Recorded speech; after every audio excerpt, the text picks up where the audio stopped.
കണ്ണൂർ ജില്ലയിൽ വൈദ്യുതി ബന്ധം പൂർണ്ണമായും പുനഃസ്ഥാപിക്കാൻ 2 ദിവസം കൂടി എടുത്തേക്കുമെന്ന് KSEB. വൈദ്യുതി ബന്ധം പുനഃസ്ഥാപിക്കാൻ ഊർജിത ശ്രമമെന്ന് deputy chief engineer MP Sudheer അറിയിച്ചു. 2000-ലധികം ലൈനുകൾ പൊട്ടിവീണു. ഒറ്റ മിന്നൽ ചുഴലിയിൽ ജില്ലയിൽ മാത്രം KSEBക്കുണ്ടായ നഷ്ടം 5.7 കോടി രൂപയുടേതാണ്.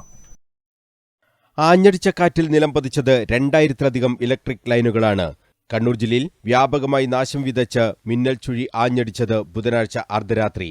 3 ലക്ഷത്തിലധികം ഉപഭോക്താക്കളെ ഇരുട്ടിൽ നിർത്തുന്നതായി ആ മിന്നൽ ചുഴി.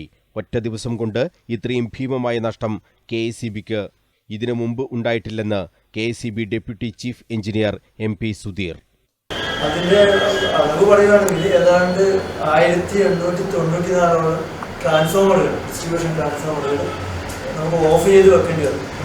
ലൈനുകൾ പൊട്ടിപ്പെടുന്നത് കാരണം ഏതാണ്ട് 204 ഹൈ ടെൻഷൻ ലൈനുകൾ മരം വീണ് പൊട്ടി ഡാമേജ് ആയി. അത് കാരണം ട്രാൻസ്ഫോമറുകളിൽ നിന്ന് സപ്ലൈ കൊടുക്കാണ്ട് ട്രാൻസ്ഫോമർ ഓഫ് ചെയ്ത് വെക്കേണ്ടി വന്നു. അപ്പോൾ ഇതിലിപ്പോൾ ഇന്നലെ മിനിഞ്ഞാന്ന് അർദ്ധരാത്രിയാണ് ഇത് സംഭവിച്ചത്. അതിനുശേഷം ഇന്നലത്തെ കഠിനമായ പ്രയത്നം കൊണ്ട് ഒരു പകുതിയോളം നമുക്ക് ശരിയാക്കാൻ പറ്റിയിട്ടുണ്ട്. പകുതിയോളം മാത്രമേ ശരിയാക്കാൻ പറ്റിയിട്ടുള്ളൂ. ഇപ്പോഴും കുറേയധികം ട്രാൻസ്ഫോമറുകളും ലൈനുകളും ഒക്കെ പുനഃസ്ഥാപിക്കാനുണ്ട്. നമ്മൾ പല രീതിയിലും ആളുകളെ അറേഞ്ച് ചെയ്ത് ആ രീതിയിൽ കോൺട്രാക്ടർമാരെയും നമ്മുടെ സ്റ്റാഫിനെയും ഉപയോഗിച്ച് ചെയ്യാൻ ശ്രമിക്കുന്നുണ്ട്. എല്ലായിടത്തും ഒരേപോലെ സംഭവിച്ചുകൊണ്ട് കോൺട്രാക്ടറുടെ ലഭ്യതയും മറ്റുള്ള ആളുകളെ അങ്ങോട്ടും ഇങ്ങോട്ടും പരസ്പരം എക്സ്ചേഞ്ച് ചെയ്യാനുള്ള സാധ്യത തീരെയില്ല. മറ്റ് ജില്ലകളിൽ നിന്ന് പോലും അങ്ങനെ കൊണ്ടുവരാൻ സാധ്യതയില്ല. അവിടെയൊക്കെയും ഇതേപോലെ ഡാമേജ് ഉണ്ട്. അപ്പോൾ അതുകൊണ്ട് ഇവിടെയുള്ള ആളുകൾ ഉപയോഗിച്ച് ചെയ്യുന്നത് കൊണ്ട് അതിൻ്റെതായ ഒരു സമയം എടുക്കുന്നത്.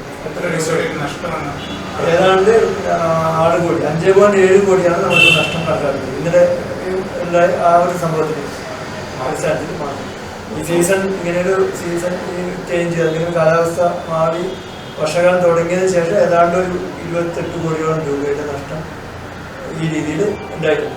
വൈദ്യുതി ബന്ധം പൂർണ്ണമായും പുനഃസ്ഥാപിക്കാൻ 2 ദിവസം കൂടി വേണ്ടിവരുമെന്ന് സുധീർ പറഞ്ഞു.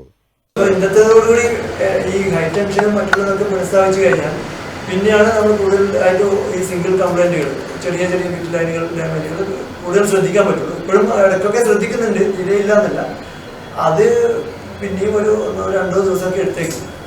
അതിനും നമ്മൾ പരമാവധി മറ്റു വിങ്ങിൽ നിന്നൊക്കെ നമ്മുടെ ട്രാൻസ്മിഷനിൽ നിന്നൊക്കെയുള്ള ആളുകളുടെ സഹായം, കോൺട്രാക്ട് ആളുകൾ വെക്കുന്നത്, അങ്ങനെയുള്ള പല ഉപായങ്ങളും നോക്കുന്നുണ്ട്. എല്ലാം ഉപയോഗിച്ച് നമ്മൾ എങ്ങനെയാലും ഒരു നാളെ വൈകുന്നേരം അല്ലെങ്കിൽ മറ്റന്നാൾ കൊണ്ട് എന്തായാലും അതൊക്കെ പുനഃസ്ഥാപിക്കാൻ പറ്റുന്നു. കണ്ണൂർ, പയ്യന്നൂർ, തലശ്ശേരി, ഇരിട്ടി ഡിവിഷനുകളിലെ എല്ലായിടത്തും പോസ്റ്റുകൾ തകർന്നിട്ടുണ്ട്. 1894 ട്രാൻസ്ഫോർമറുകളിൽ വൈദ്യുതി എത്തിക്കാൻ പറ്റാത്ത അത്രയും വലുതാണ് നാശനഷ്ടം. 33 kV, 11 kV ലൈനുകളും തകർന്നു. 880 ലോ ടെൻഷൻ പോസ്റ്റുകൾ തകർന്നു വീണിട്ടുണ്ട്. 2180 സ്ഥലങ്ങളിലാണ് ലൈൻ മുറിഞ്ഞു വീണത്.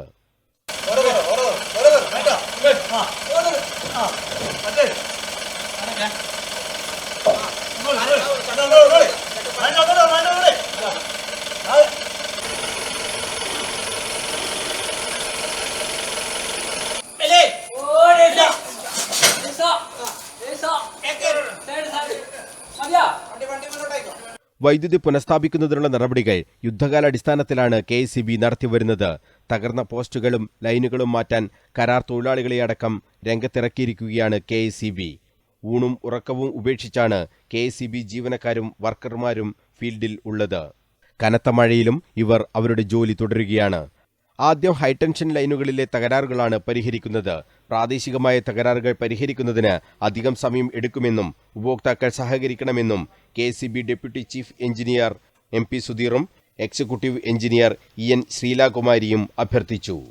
പരാതികൾ പറയുന്നതിന് KSEB ഓഫീസുകളിലേക്ക് വിളിക്കുന്നതിന് പകരം 9496 00 1912 എന്ന നമ്പറിൽ സന്ദേശം അയച്ചാലും മതിയാകും. ഈ നമ്പറിലെ വാട്സാപ്പിൽ 13 അക്ക കൺസ്യൂമർ നമ്പർ സഹിതം പരാതികൾ രജിസ്റ്റർ ചെയ്യാമെന്നും KSEB അറിയിച്ചു. News bureau, Kannur.